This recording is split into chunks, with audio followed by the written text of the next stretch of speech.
हमारे इस चैनल मैथिली गंगा को लाल बटन दबाकर सब्सक्राइब करें व घंटी के निशान का बटन दबाएं ताकि सभी नए वीडियो आप तक तुरंत पहुंचे बिल्कुल मुफ्त।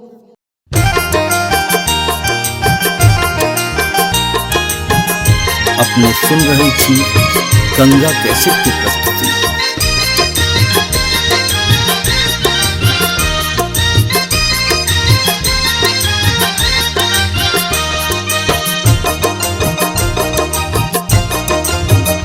सुबह शुभ के लगनमा सुबह हो सुबह, सुबह शुभ के लगनमा सुबह हो सुबह। सुबह बोलू बाबा सुबह बोलू दादी, सुबह बोलू बाबा सुबह बोलू दादी, सुबह हो सुबह। आज मंगल के दिनवा सुबह हो सुबह, आज दशरथ आंगनमा सुबह हो सुबह।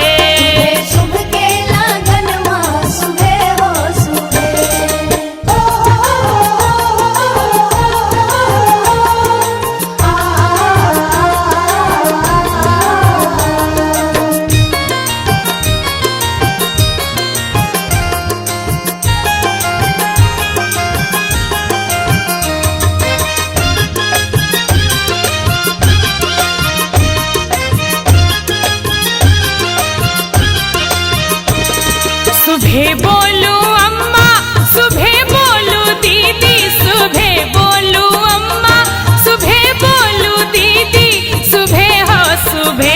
ओहबर के लिखैया सुबह हो सुबह, दुआरा के छेकैया सुबह हो सुबह।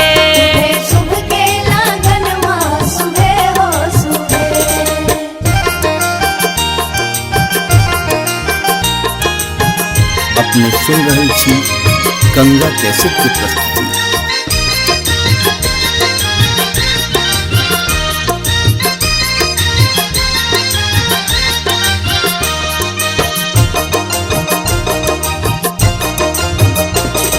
सुबह बोलू चाचा सुबह बोलू चाची, सुबह बोलू चाचा सुबह बोलू चाची, सुबह हो सुबह।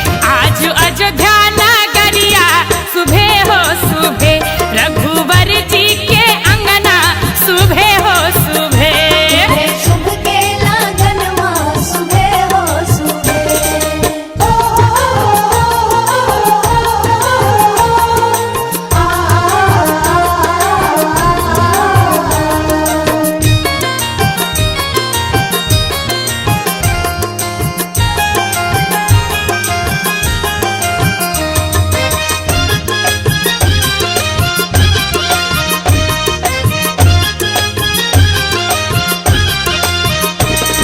सुबह बोलू भैया सुबह बोलू भाभी, सुबह बोलू भैया सुबह बोलू भाभी, सुबह हो सुबह।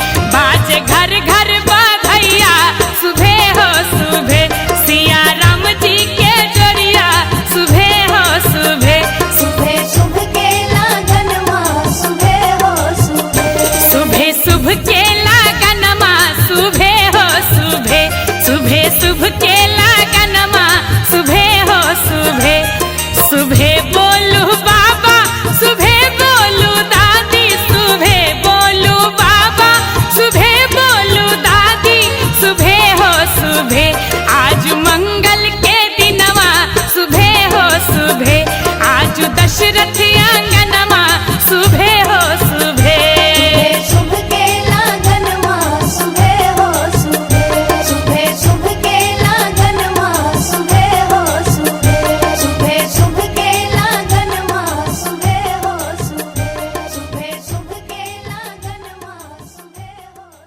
हमारे इस चैनल मैथिली गंगा को लाल बटन दबाकर सब्सक्राइब करें व घंटी के निशान का बटन दबाएं ताकि सभी नए वीडियो आप तक तुरंत पहुंचे बिल्कुल मुफ्त।